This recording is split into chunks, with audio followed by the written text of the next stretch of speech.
Bonjour à tous et bienvenue sur Crypto Flash, la chaîne de l'actualité crypto. Aujourd'hui, nous allons parler de CZ qui a fait pump un token. On va parler de Ondo qui lance l'Ondo Chain et pour moi, c'est une mauvaise nouvelle pour le token Ondo.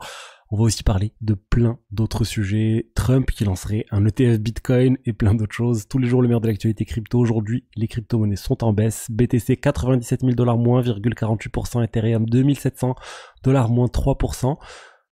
Et on observe, voilà, juste une baisse générale. Je vous parle tout de suite des actualités. Et juste avant, il y a 10 € offerts sur Bidavo, le partenaire de la chaîne. Vous vous inscrivez, vous avez le lien dans la description. Vous obtenez 10 €, vous en faites ce que vous voulez, l'ensemble des conditions. Et dans la page de cet exchange qui a l'enregistrement PSAN, qui a des frais faibles, ils ont une très très grande liquidité en euros.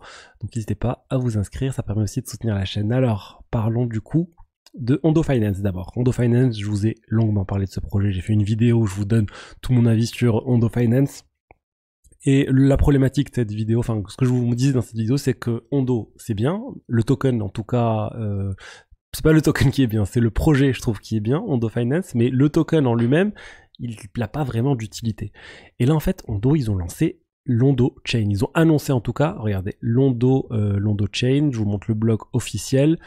L'Ondo Chain, de Omnichain Network for RWA.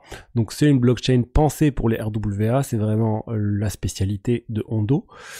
Ils ont annoncé il y a 2 jours le Ondo Global Market pour pouvoir avoir plein d'actifs différents tokenisés, donc des actions Tesla, des actions Apple, on pourra avoir tout ça sur l'Ondo Global Market. Et là ils ont construit cette blockchain pour pouvoir héberger tous ces tokens et avoir des applications dédiées à ces tokens, respecter les exigences réglementaires associées à tout ça. Il y a des notions aussi de transparence, même de permission, d'autorisation, donc avec des choses qui sont assez conçues pour les institutionnels. Bref, c'est une blockchain à part entière, il y aura de la DeFi, il y aura tout ça, et je pense que vous êtes d'accord, quand on voit Ondo Chain, on se dit, eh bien super, enfin un moyen de donner de l'utilité au token Ondo. Je vous rappelle, actuellement, ça sert juste à être un token de gouvernance d'une application de finance décentralisée sur laquelle sont certains tokens Ondo, tels que, l'application s'appelle Flux Finance.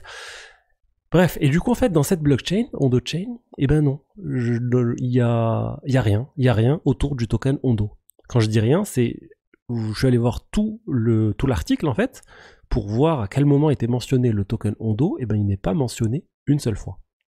Tout ce qui est mentionné, c'est les tokens Ondo GM, c'est-à-dire Global Market, c'est-à-dire les nouveaux tokens qui vont être lancés, tels que les actions de bourse tokenisées. Et en fait, c'est ces tokens-là qui pourront être stakés sur la blockchain Ondo. C'est ça en fait qui va être utilisé.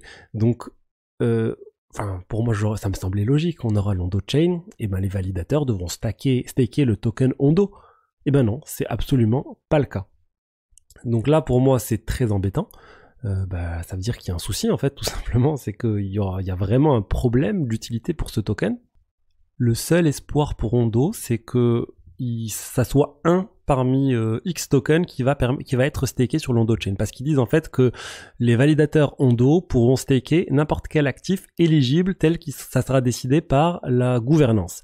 Et en fait, ils disent on pense qu'il y aura beaucoup de tokens Ondo GM tokens, donc les tokens actions dont je vous ai parlé, et certains actifs de high quality liquid assets, je sais pas comment on pourrait traduire ça, des actifs qui ont une forte liquidité, qui sont de qualité, bref. Du coup, on peut imaginer de l'Ether, du Bitcoin et d'autres tokens, et potentiellement Ondo, mais ça serait un parmi d'autres, et c'est pas ça qui va venir donner de l'utilité à Ondo. Ensuite, ce que je peux vous dire d'autre sur le sujet? Ah si, quand on lance une blockchain, là aussi la question se pose de comment vont être payés les frais. On aurait pu imaginer aussi le token Ondo, bah non, ici les frais vont être payés à l'aide d'actifs RWA, donc les tokens Ondo Global Market, encore une fois, les actions Tesla ou autres qui vont être lancées sur cette blockchain. Donc vraiment, il y a un réel souci à ce niveau-là. Il y a très peu de personnes qui parlent de ça, je comprends pas. Pour moi, c'est encore une fois l'Ondo Chain qui abandonne le token, enfin Ondo Finance qui abandonne le token Ondo et qui espère que les gens vont pas faire attention et que le token va continuer de s'apprécier en disant super, Ondo Chain, Ondo lance l'Ondo Chain, c'est une bonne nouvelle pour le token Ondo. On va voir. D'ailleurs, le token Ondo, regardez, il est en hausse de 1,48% dans un marché baissier, donc le marché, encore une fois, n'est pas rationnel vis-à-vis de cette news. Market cap énorme, hein, 4 milliards de dollars pour ce projet. Ensuite, je vous ai dit, CZ a fait pump un token. C'est quoi cette histoire? Eh ben, ça nous vient de Twitter. il a posté que un membre de la BNB Chain vient de lui envoyer un message en lui disant oui, en voulant faire une démonstration de for.mem qui est en fait un projet similaire à pump.fun mais sur la BNB Chain. Ils ont fait une vidéo où ils ont voulu montrer comment on pouvait créer un memcoin sur la BNB Chain sur ce protocole. Et en fait, lorsqu'ils ont fait la démo, ils ont flouté le token en question de test pour pas que les gens étudient étudient et lancent, on va dire, ils se mettent à spéculer sur ce token. Mais il y a eu une petite seconde, même pas une demi-seconde, on peut voir le token. Ils ont dit que ça se passe à 1 minute 18 et pendant vraiment une image ça apparaît. On va essayer de le voir ensemble. Là j'ai la vidéo démonstration, voilà on est à 17. Je vais lancer, je vais mettre pause, hop. Est-ce que voilà, là, juste ici, on le voit pas. Donc c'est parti, c'est vraiment, c'est pendant une demi-seconde. Donc c'est très difficile à capter. Mais il y a eu cette erreur, on va dire, de l'équipe marketing et ils ont pu afficher le token.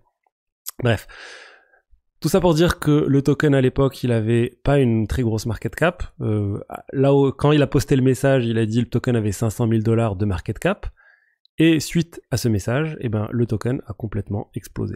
Là, on est à 25 millions de dollars de market cap. À un moment, on est même passé à 50 millions de dollars de market cap.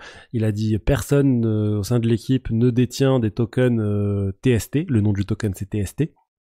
Et qui recommande pas, voilà, qui c'est pas en train d'être un conseil en investissement ou autre. Lui, il a dit qu'il faut remettre la vidéo en ligne, c'est comme ça, et que c'est pas un endorsement, donc c'est pas une recommandation de l'équipe d'acheter ce token. Mais bon, ce message-là, il a fait complètement pump le token et voilà comment CZ se retrouve de nouveau à avoir un impact sur le marché des crypto-monnaies. Attention, le token n'est pas disponible sur CoinGecko, il est disponible sur PancakeSwap. Et voilà. Et je rappelle CZ là, il n'est plus dirigeant de Binance, mais il s'occupe du fonds d'investissement de Binance qui s'appelle plus du coup Binance Labs, c'est autre chose. Enfin, ça c'est un nom à part maintenant, YZI je crois. C'est en fait un fonds qui gère la fortune personnelle de CZ et c'est lui qui a la tête de ce fonds et il peut, enfin on sait pas exactement quel rôle, mais en tout cas il est très impliqué sur ce fonds et il investit dans plein de projets crypto et même des projets non crypto. Ensuite, Truth.fi, qui est une société de l'empire de Donald Trump, s'apprête à lancer des ETF Bitcoin. Alors le nom de ces ETF c'est Bitcoin Plus. Bitcoin Plus. Pourquoi plus? Eh bien, on n'en sait absolument rien. Est-ce qu'il y aura du Bitcoin et d'autres choses et d'autres cryptos? Est-ce qu'il y aura, je sais pas, du Bitcoin staké? Est-ce qu'il y aura... Là, on est juste sur de la pure spéculation. Mais voilà, c'est intéressant qu'une société liée à Trump va lancer des ETF BTC. Encore une fois, ça montre l'implication, en tout cas comment Trump voit les choses pour les crypto-monnaies. Il veut clairement en faire partie. Il y a clairement un conflit d'intérêts aussi. Il est à la tête des États-Unis. Du coup, c'est lui qui définit un peu tout ce qui est autour des réglementations et en plus, il sort des ETF crypto. C'est un peu bizarre, mais bon, ça reste une bonne chose pour les cryptos, on va dire, qui est cette réglementation pro-crypto qui est en train d'arriver aux États-Unis. Mais bon, j'espère qu'il va arrêter de lancer des memecoins ou d'autres choses qui vont juste lui profiter à lui. Ensuite, la SEC est en train d'avancer dans l'approbation, dans la validation de certains ETF crypto. Et là, la bonne nouvelle, c'est pour Solana et Litecoin. La SEC, ils ont acknowledge, c'est comme s'ils ont fait l'accusé de réception sur la demande des ETF Solana et Litecoin, et ça veut dire que désormais, ils ont jusqu'à octobre pour donner une réponse positive ou négative sur ces ETF-là. Avant, il n'y avait pas de deadline pour donner une réponse. Là, ils en ont une, donc tant mieux. Voilà, on a peut-être quelque chose qui va se passer en octobre. Moi, je pense que ça arrivera bien avant, mais au moins, on a une deadline. Quand est-ce qu'on saura si ça sera oui ou non pour ces ETF. Il y a aussi des nouvelles demandes qui ont été faites pour les ETF XRP. Donc vraiment, ça avance au niveau de la SEC. Mais pour XRP, on n'a pas encore cet accusé de réception de la SEC. Ensuite, l'airdrop Berachain a eu lieu. Ça a vraiment pump au départ. On est allé jusqu'à 14 $ le token. Là, on est repassé à 7 $. La market cap est énorme, 800 millions de dollars. Bref, c'est parmi les plus gros airdrops qu'on a eu depuis un certain temps. Moi, personnellement, j'investis pas sur ces airdrops. Alors, je vous avais dit que j'étais un utilisateur du testnet, mais j'avais vite arrêté et je suis éligible sur aucune de mes adresses. Mais bon, c'est normal. Vraiment, j'avais essayé quand le testnet venait d'être lancé. J'ai fait le faucet donc pour avoir des tokens gratuits. Ensuite, j'ai dû faire quelques transactions sur un wallet. C'était trop compliqué. J'avais pas assez de tokens. Je me suis dit bon, j'arrête. Et bon, honnêtement, j'ai pas vraiment de regrets sur le sujet. Et voilà ce que je voulais dire aujourd'hui sur les diverses actualités crypto. J'espère que le contenu vous a plu. Si c'est le cas, n'hésitez pas à liker, commenter, vous abonner. Et je vous dis à demain pour la suite. Allez, ou plutôt à lundi pour la suite. Allez, au revoir, ciao ciao.